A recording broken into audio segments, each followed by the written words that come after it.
BJP Nagendra ಅವರ ರಾಜೀನಾಮೆಯನ್ನ ಪಡೆದುಕೊಳ್ಳಬೇಕು ಅನ್ನುವಂತ ಆಗ್ರಹವನ್ನ ಮಾಡಿ ಒತ್ತಡವನ್ನ ಹೇರಿ ಪಾದಯಾತ್ರೆಯನ್ನ ಸೆಪ್ಟೆಂಬರ್ 1ನೇ ತಾರೀಕಿನಿಂದ ಸೆಪ್ಟೆಂಬರ್ 10ನೇ ತಾರೀಕಿನವರೆಗೆ 200 ಕಿಲೋಮೀಟರ್ ವರೆಗೂ ಕೂಡ ಪಾದಯಾತ್ರೆಯನ್ನ ಹಮ್ಮಿಕೊಂಡು ಪ್ಲಾನ್ ತಯಾರಿಗಳನ್ನೆಲ್ಲ ಮಾಡಿಕೊಳ್ತಾ ಇದೆ. ಪಾದಯಾತ್ರೆ ಹಿನ್ನೆಲೆಯಲ್ಲಿ ಹೈಕಮಾಂಡ್ ಫುಲ್ ಅಲರ್ಟ್ ಆಗಿದೆ. ಮುಂದೇನು ಮಾಡಬೇಕು ಅನ್ನೋ ಕುರಿತಾಗಿ ಮಾತುಕತೆ ಮಾಡಿದರಂತೆ. ಪಕ್ಷಕ್ಕೆ ಮುಜುಗರ ಆಗದ ರೀತಿಯಲ್ಲಿ ಕ್ರಮ ವಹಿಸುವ ಬಗ್ಗೆ ಚರ್ಚೆ ಆಗಿದೆಯಂತೆ. ನಾಳೆ ಡಿಕೆ ಶಿವಕುಮಾರ್ ರಾಹುಲ್ ಗಾಂಧಿ ಭೇಟಿ ಬಳಿಕ ಒಂದು ಸ್ಪಷ್ಟತೆ ಸಿಗಬಹುದು. ರಾಜೀನಾಮೆ ನಾಗೇಂದ್ರ ಅವರದ್ದು ಏನು ಎತ್ತ ಅನ್ನೋದು.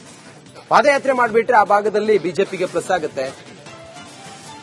ಅಲ್ಲಿ ಬಹುತೇಕ ವಾಲ್ಮೀಕಿ ಸಮುದಾಯದ ವೋಟರ್ಸ್ಗಳು ಜಾಸ್ತಿ ಇದ್ದಾರೆ. ಆ ಕ್ಷೇತ್ರಗಳು ಬಾಹುಳ್ಯ ಇರುವಂತಹ ಕ್ಷೇತ್ರಗಳು. ಅಲ್ಲಿ ಬಿಜೆಪಿ ಅಲ್ಲಿನ ಮತ ಬ್ಯಾಂಕ್ಗೆ ಕೈ ಹಾಕುವಂತ ಪ್ರಯತ್ನ ಇದು ಅನ್ನೋದು ಇವರಿಗೆ ಸರಿಯಾಗಿ ಗೊತ್ತಿದೆ. ಬಹುಶಃ ಆ ನಿಟ್ಟಿನಲ್ಲೇ ನಾಳೆಗೆ ಡಿಕೆ ಶಿವಕುಮಾರ್ ಅವರ ಜೊತೆ ಮಾತಾಡಿಯೇ ಈ ರಾಜೀನಾಮೆ ವಿಚಾರವಾಗಿ ಒಂದು ತಾರ್ಕಿಕ ಅಂತ್ಯ ಕಾಣಬಹುದು.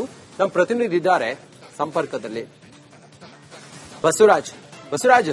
ಸದ್ಯ ಈ ರೀತಿಯ ರಾಜಕೀಯ ಲೆಕ್ಕಾಚಾರಗಳು ಕಾಂಗ್ರೆಸ್ನ ಪಾಳ್ಯದೊಳಗಡೆ ಕೂಡ ಇದಾವೆ ಅನ್ನೋದು. ಬಸವರಾಜ್, ಏನ್ ಹೇಳ್ತೀರಿ? ಏನಿದೆ ಮಾಹಿತಿ? ಖಂಡಿತ ರಂಜಿತ್, ಬಿಜೆಪಿ ಸದನದ ಒಳಗಡೆ ಹೋರಾಟ ಮಾಡ್ತಾ ಇರೋ ಸಂದರ್ಭದಲ್ಲಿ ಕಾಂಗ್ರೆಸ್ ಪಕ್ಷ ಸದನವನ್ನ ಮುಂದೂಡಿಕೆ ಮಾಡುವಲ್ಲಿ ಕೂಡ ಯಶಸ್ವಿಯಾಗಿದೆ. ಆದ್ರೆ ಈಗ ಪಾದಯಾತ್ರೆಯನ್ನ ಮಾಡುವಂತದ್ದು ಬಿಜೆಪಿ ನಾಯಕರೇ 1ನೇ ತಾರೀಕಿನಿಂದ ಪಾದಯಾತ್ರೆ ಮಾಡುವುದಕ್ಕೆ ಸಿದ್ಧತೆ ಮಾಡ್ಕೊಳ್ತಾ ಇದ್ದಾರೆ. ಇದು ಪಕ್ಷಕ್ಕೆ ಮುಜುಗರ ಆಗತ್ತಾ, ಸರ್ಕಾರಕ್ಕೆ ಮುಜುಗರ ಆಗತ್ತಾ ಅನ್ನುವಂತ ನಿಟ್ಟಿನಲ್ಲಿ ಕಾಂಗ್ರೆಸ್ ಹೈಕಮಾಂಡ್ ನಾಯಕರು, ರಾಜ್ಯದ ಪ್ರಮುಖ ನಾಯಕರು ಚರ್ಚೆಯನ್ನ ನಡೆಸ್ತಾ ಇದ್ದಾರೆ.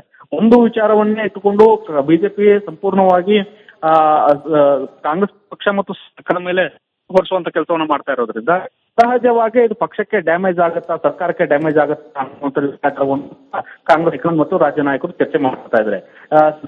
ಈಗಲೇ ನಾಗೇಂದ್ರ ಕಾಂಗ್ರೆಸ್ ನಾಯಕರು ಸಮರ್ಥನೆ ಮಾಡ್ಕೊಳ್ತಾ ಇದ್ದಾರೆ. ಇದು ಅತಿರೇಕ ಆದ್ರೆ ಖಂಡಿತವಾಗೂ ಡ್ಯಾಮೇಜ್ ಆಗುವಂತ ಸಂದರ್ಭಗಳು ಒದಗಿ ಬಂದ್ರೆ ರಾಜೀನಾಮೆ ಪಡೆಯುವಂತ ಸಾಧ್ಯತೆಗಳು ಒದಗಿ ಬರಬಹುದು ಅನ್ನುವಂತ ನಿಟ್ಟಿನಲ್ಲೂ ಕೂಡ ಚರ್ಚೆಗಳು ನಡೆದಿದ್ದಾವೆ.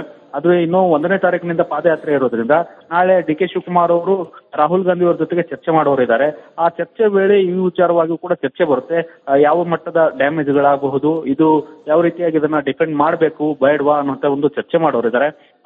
ಏನಾದರೂ ಮುಂದಿನ ಬಿಜೆಪಿ ಮೂವ್ಮೆಂಟ್ ಗಳನ್ನ ನೋಡಿಕೊಂಡು ನಾವು ನಿರ್ಧಾರ ಮಾಡೋಣ ಅನ್ನುವಂಥದ್ದಾದ್ರೆ ರಾಜೀನಾಮೆ ಒಂದಷ್ಟು ದಿನ ಮುಂದಕ್ಕೆ ಹೋಗ್ಬೋದು. ಇಲ್ಲದೆ ಹೋದ್ರೆ ರಾಜೀನಾಮೆ ಪಡೆಯಲೇಬೇಕು ಅನ್ನುವಂತ ಒಂದು ಇರಾದೆಯನ್ನ ರಾಹುಲ್ ಗಾಂಧಿ ಅವರು ವ್ಯಕ್ತಪಡಿಸಿದ್ರೆ ತತ್ಕ್ಷಣಕ್ಕೆ 1-2 ದಿನಗಳಲ್ಲಿ ರಾಜೀನಾಮೆ ಆಗುವಂತ ಸಾಧ್ಯತೆಗಳು ಕೂಡ ಕಾಣಿಸ್ತಾ ಇದಾವೆ. ಈ ರಾಜೀನಾಮೆ ಪಡೆಯುವಂತ ವೇಳೆ ಕೂಡ ನಾಗೇಂದ್ರ ಅವರಿಗೆ ಸಿಎಂ ಅಥವಾ ರಾಜ್ಯದ ನಾಯಕರು ಕರೆದು ಕನ್ವಿನ್ಸ್ ಮಾಡುವಂತ ಸಾಧ್ಯತೆ ಇದೆ. ರಾಹುಲ್ ಗಾಂಧಿ ಕೂಡ ಕರೆಸಿ ಮಾತನಾಡುವಂತ ಸಾಧ್ಯತೆ ಇದೆ.